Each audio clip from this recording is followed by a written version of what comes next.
Hi again, everybody. It looks like you've decided to waste another 15 minutes of your life with me talking about another one of these APUS history verticals.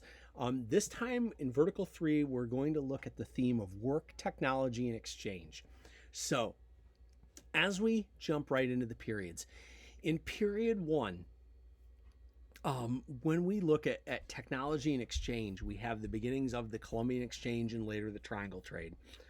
We have new crops and goods going into Europe. Things like maize are going over to Europe, and the potato are going over to Europe to become staple crops over there. What's coming over here? New technology and new ways of doing things, like the horse, and machines and ships. Those are coming over here to kind of transform the way America is going to look at technology. When we look at work, most of the work in that early period from 1492 to Jamestown is going to be slave labor. In the beginning, Native American slave labor, especially down in the Spanish-controlled parts, and then African slave labor in the Spanish and Portuguese parts, and then moving its way up into English America by the early 1600s. When we get to period 2, and we get to English settlement, remember that we basically have these two diametrically opposed regions of English settlement, New England and the Virginia colonies. In New England, we see the emergence of trade, right? They become a trade-based economy. There's going to be fishing, there's going to be farming. It's not going to be cash crop farming, it's going to be farming for small trade. We see a timber industry, especially up in what will become New Hampshire and Maine. We see a fur industry that the French are really good at exploiting in certain parts of the country. In the South, it's a different economy. In the South, they are not raising things to eat. They are having a person who is basically a king of the land, the landowning aristocracy that we talked about, who has all of his servants or slaves underneath him. And all they are doing is raising stuff to be sold around the world. Primarily at this point, tobacco, and later it's going to be tobacco and cotton, right? And indigo was the other thing being grown at this point in the South. So in the South, the economy is basically completely predicated on how much stuff can I get out of this land and how much profit can I make on it. Whereas in New England, the focus is a little bit different, right? These people didn't come over to make money, they came over for freedoms, and they are trying to just kind of live their way of life and make a little bit of money on the side. And those are two different approaches to economics and life. This ends by period 3, right? They're all kind of doing their own thing over here. And then after the French and Indian Wars, we talked about in Vertical 2, it's the end of salutary neglect. The British government has decided they're going to take control over the American economy. So they pass the Navigation Acts and start enforcing them. They pass a bunch of taxes, and these things go over like a lead balloon, and it all falls apart, and it leads to the War of Independence. After the War of Independence, after the Constitution, one of the big things left undone is the question of slavery.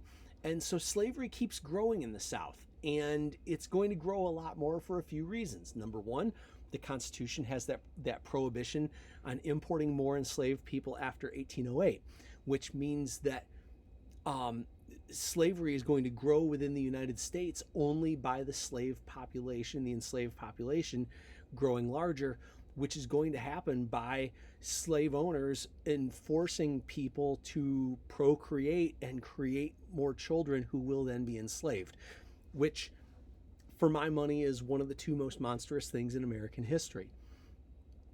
Slavery is going to grow in the South. Now, what's the demand going to be? Why do people want more slaves? Eli Whitney and the cotton gin.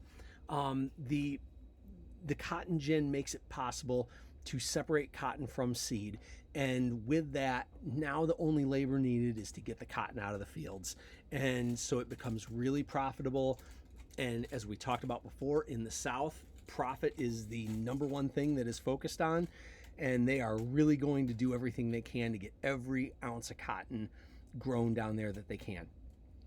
When we move into that next period, when the Whigs are kind of becoming a national party, the Whigs really promote the first national economic plan with the expansion of infrastructure, the idea that canals and railroads and roads should connect the country so we have a national economy and not these small dinky little state economies.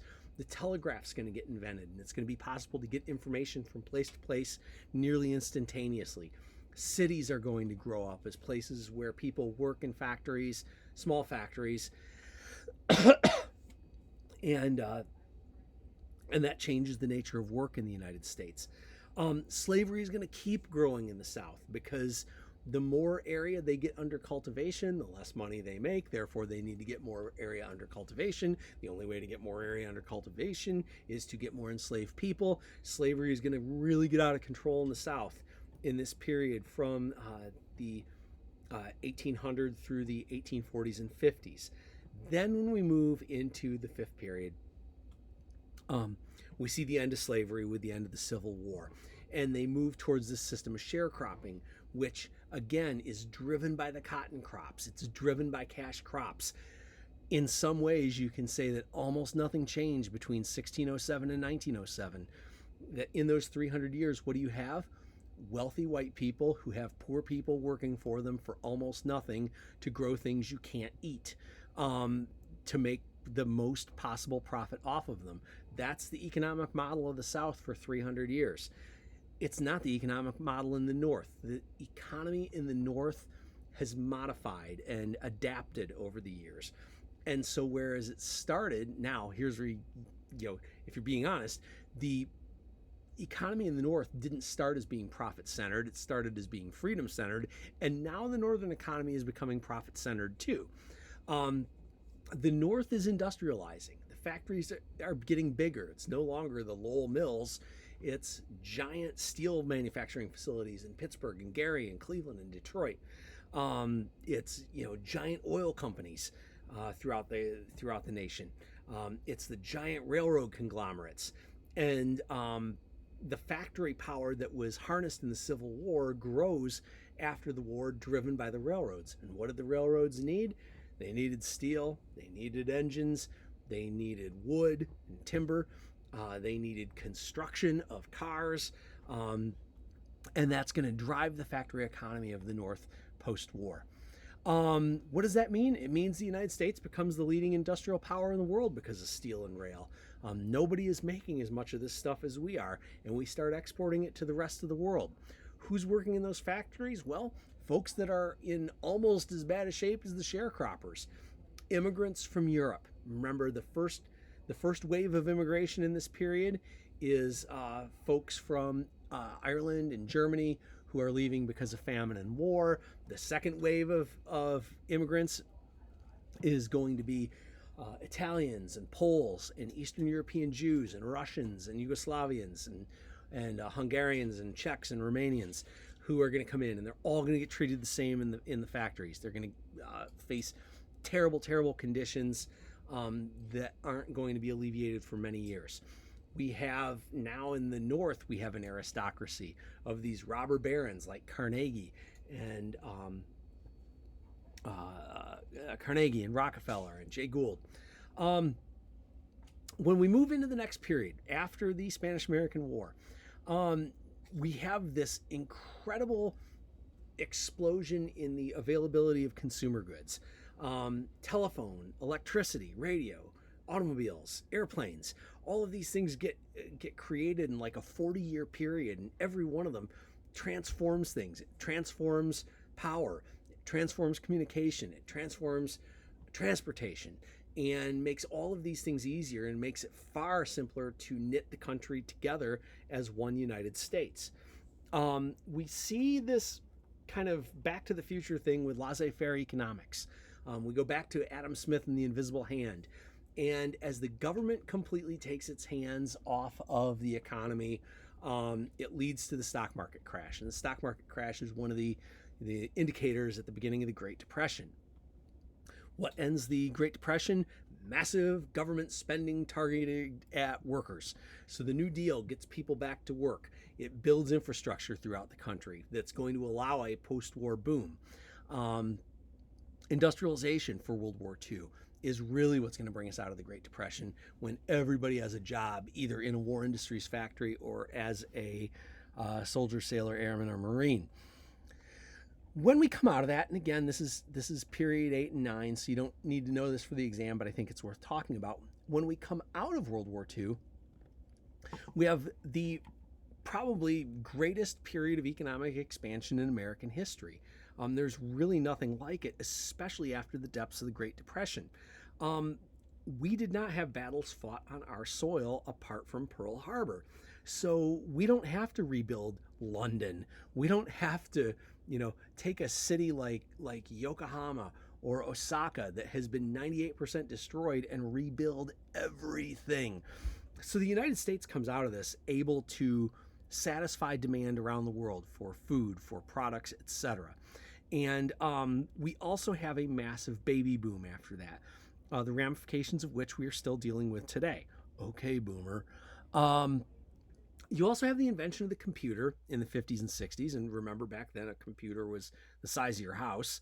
But computers are going to become a thing for the first time, and they're going to expand over time to become more and more critical to life as they are today. You have an economic recession in the 70s, created by a massive debt, created by a surge in oil prices, and it's going to take time to get out of that recession and inflationary period. Bringing it forward to 1980, the present, you have this era of what we call globalism, and it's been a force for good, it's been a force for challenges. The era of globalism has connected markets and people all over the world, right? You all own stuff from China and Vietnam and Indonesia right now. You're probably wearing stuff from those countries right now. Now, what's that done? It's raised the standard of living in some places. It's kind of reduced our chances for war with a lot of places because they rely on us for money. We rely on them for stuff. But it has also kind of eviscerated American manufacturing jobs that were the base of our middle class. The way we get information through the internet, social media, mobile phones has changed things. The way our enemies are able to exploit those things has changed the way international relations work. And the other really big theme in the 1980s, for the first time in 100 years, we see the decline of unions. For the first time since the Great Depression in the 80s, 90s, 2000s to now, we see a bigger gap growing between rich and poor. Stagnation of wages for people who are workers, who are in the middle class. Their wages kind of make this, plateau or even go down in a lot of cases, which again is kind of the first time in American history, other than the blip of the Great Depression, that you see this gap getting really, really big. So thanks for sticking with me through this Vertical 3 on work, technology, and exchange. And in a few days, we'll come back for Vertical 4. Thanks a lot, you guys.